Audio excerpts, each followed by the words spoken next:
Baik, kembali lagi di Apa Kabar Indonesia Pagi. Sebelum kita lanjutkan perbincangan dengan Mas Rido dan juga Mbak Titi, ini sudah bergabung bersama kami Idam Holik, Komisioner KPU. Selamat pagi, Bang Idam. Assalamualaikum. Selamat pagi, Mbak. Terima kasih waktunya, Bang Idam. Dari Selamat. KPU sendiri, boleh ditanggapi mungkin pernyataan dari Partai Umat terkait verifikasi administrasi dan juga faktual. Ya, dalam pelaksanaan verifikasi administrasi kemarin Partai Umat mengikuti verifikasi administrasi perbaikan. Ya, yang kemudian pada tanggal 14 Oktober 2022 Partai Umat merupakan salah satu partai yang kami umumkan dinyatakan memenuhi syarat dalam verifikasi administrasi, yang kemudian kita lanjutkan dalam verifikasi faktual. Dan dalam pelaksanaan verifikasi faktual, Partai Umat juga mengikuti verifikasi faktual perbaikan yang kemarin berakhir tanggal 7 Desember 2022. Ya, Bang Idam, kalau misalnya Partai Umat menyatakan bahwa ini harus ada audit lagi, audit gitu, ulang, kemudian juga menurut data-data atau bukti-bukti yang dimiliki Partai Umat, sebenarnya Partai Umat mampu lolos verifikasi faktual KPU. Dalam konteks kebebasan berpendapat, tentunya apa yang disampaikan oleh rekan-rekan di Partai Umat kami mendengar ya. Dan dalam konteks penyelenggaraan pemilu, pasca KPU menetapkan keputusan berkaitan dengan partai politik peserta pemilu, maka berlaku ketentuan yang terdapat di dalam pasal 466 sampai dengan pasal 472 di Undang-Undang Nomor 7 Tahun 2017 dalam hal ini sengketa proses. Dan tadi saya juga sempat mendengar bagaimana Mas Rido menyampaikan berkaitan dengan sengketa proses. Seingat saya demikian.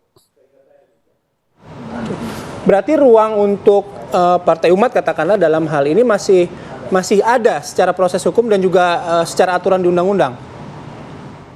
Ya, tadi saya sampaikan bahwa sengketa proses itu memang sudah didesain oleh pembentuk undang-undang dalam konteks keadilan pemilu. Dan bicara tentang sengketa proses bukan kali ini saja, dahulu pun di 2018 pasca penetapan partai politik juga ada beberapa partai politik yang menempuh proses tersebut. Dan kita ketahui pasca nomor urut partai politik lokal pada waktu itu di 2018 ada nomor urut partai nasional yaitu nomor 19 dan nomor 20. Oke, baik. Kita akan ke Mas Rido. Mas Rido, sudah ditanggapi oleh KPU. Apakah ini juga sesuai dengan apa yang dipegang oleh Partai Umat? Ya, kita stick to the plan ya, tetap sebagai sesuai rencana. Jadi kita ada dua langkah tadi kita sampaikan. Insya Allah langkah-langkah politik ya, salah satunya adalah 3 tuntutan tadi. Kemudian juga langkah kedua adalah langkah prosedural hukum.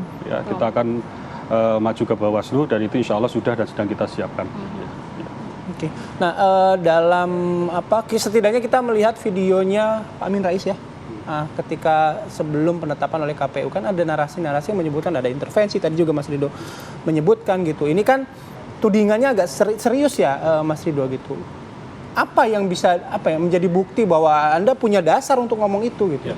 Jadi pertama justru yang mengangkat ini sekali lagi adalah sebelum kami ya, itu media mainstream, ada 2 media tuh ya mengangkat dugaan kuat tersebut. Jadi kalau saya ya sebelum masuk prosedur-prosedur hukum terkait dugaan tersebut, saran saya ini cukup simpel ya, artinya perbedaan itu akan mudah diputuskan itu jika kita bisa buka data yang ada di Sipol. Nah, saya kebetulan belajar sampai S3 itu bidang IT. Saya yakin untuk membuka data tersebut itu perkara yang tidak terlalu sulit ya. Apalagi kita punya UU nomor 14 tahun 2008 tentang hak untuk akses untuk informasi publik. Jadi itu dijamin, dan badan negara non pemerintah yang dibiayai dengan APBN sebagian atau seluruhnya juga punya kewajiban untuk menyampaikan pada publik. Jika memang nanti KPU belum bisa atau keberatan, kita bisa ke Komisi Informasi. Jadi artinya saya melihat ini sebenarnya simpel, saya cukup dibuka, kita cocokkan kemudian juga dengan rekap dan berita acara di lapangan, kita lihat bersama. Jadi ini kan untuk kepentingan bersama. Pemilu ini untuk menegakkan demokrasi menegakkan keadilan. Ini kan mimpi kita bersama. Jadi apa sulitnya seharusnya? Baik, Mas Idam, ada mungkin masukan dari Mas Rido begitu mengenai data di Sipol ini harus dibuka bersama, dicocokkan bersama agar kita sama-sama melihat ini memang transparan begitu, Mas Idam.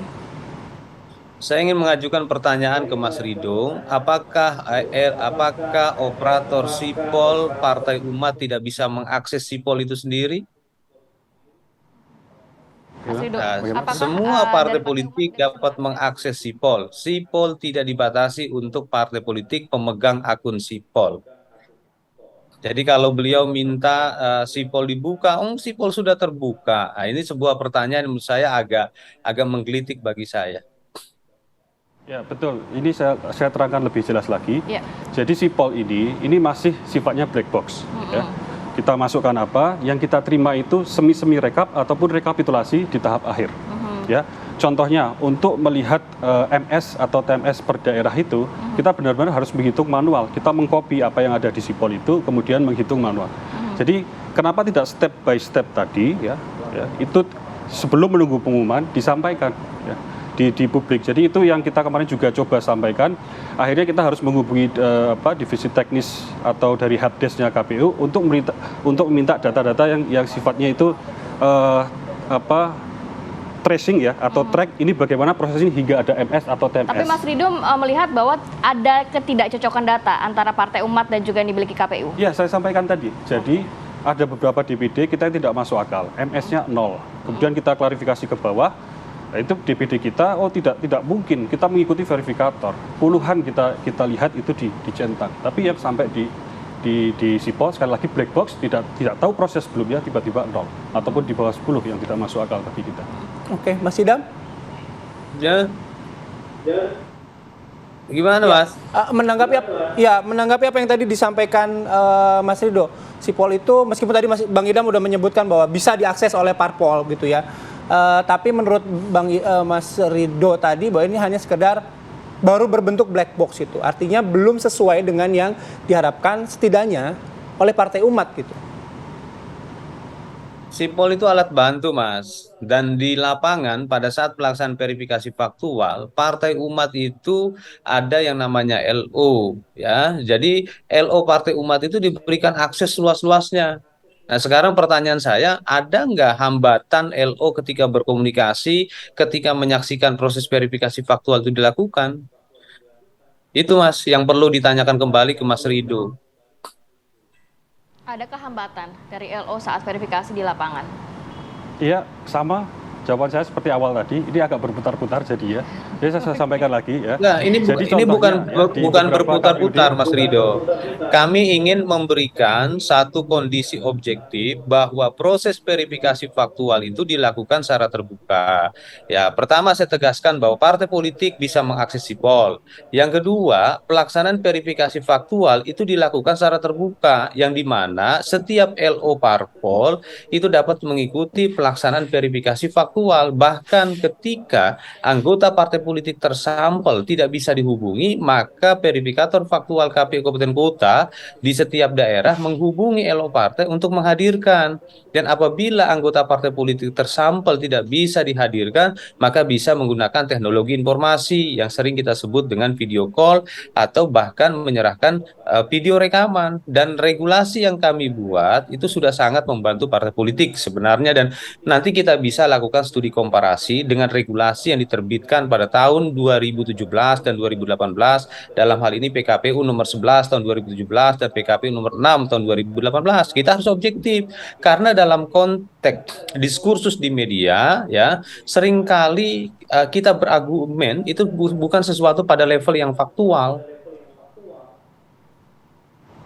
Oke. Ya. Jadi kan tadi saya sampaikan di awal, mungkin belum datang Mas Idam tadi ya.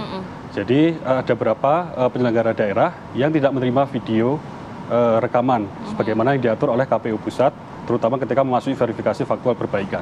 Jadi kalau berkaitan dengan LO atau petugas penghubung yang menanyakan bagaimana proses verifikasi faktual, kita juga sempat menanyakan itu. Kita juga mengajukan surat keberatan waktu itu. Kenapa video kami tidak diterima padahal masih masa verifikasi, contohnya.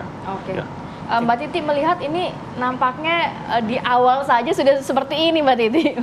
Iya, kalau proses seperti ini yang menyangkut keberatan terhadap keputusan KPU itu hampir setiap pemilu partai yang tidak lolos itu keberatan. Tetapi pengalaman saya sejak saya mengikuti pemilu 99 ya sampai hari ini yang melibatkan adanya dugaan proses yang bermasalah terkait dengan misalnya tekanan struktural, lalu manipulasi data yang melibatkan juga berjenjang, ini kan sesuatu yang sudah terbuka kepada publik memang baru kali ini.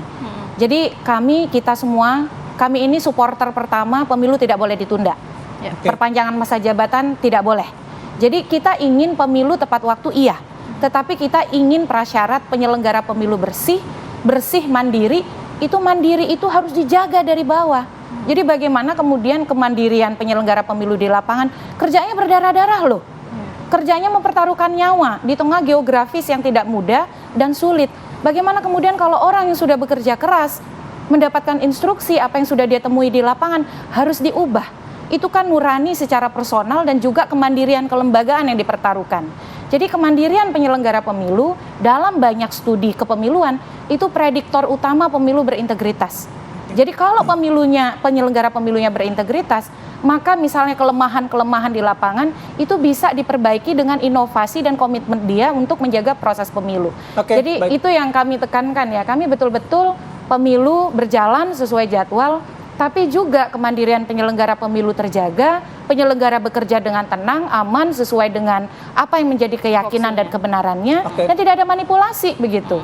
Baik. Menutup saya langsung ke Bang Idam. Bang Idam, ada beberapa poin tadi yang disampaikan oleh Mbak Titi, kemudian juga Bang Idam juga sudah mendapatkan apa yang disampaikan oleh Mas Ridho. Buat menutup pagi ini diskusi ini, apa yang Bang Idam ingin sampaikan mewakili KPU?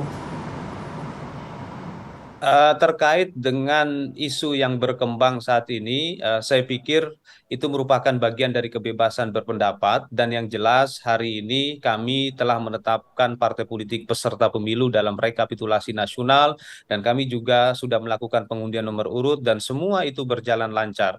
Dan proses rekapitulasi yang lancar ini dalam artian tidak terjadi keberatan kecuali kemarin di tingkat nasional, itu sebenarnya terjadi di semua daerah. Dalam artian proses rekapitulasi hasil verifikasi faktual berjalan lancar dan nanti bisa dibuktikan dengan berita acara di setiap provinsi dan kabupaten kota. Itu saja yang bisa saya sampaikan, dan saya ucapkan terima kasih kepada Mbak Titi yang tadi sudah mengingatkan tentang pentingnya integritas elektoral, dan betul beliau memang salah satu tokoh dalam penggiat kepemiluan yang menyatakan bahwa pemilu harus lebih baik lagi. Terima kasih Mbak Titi.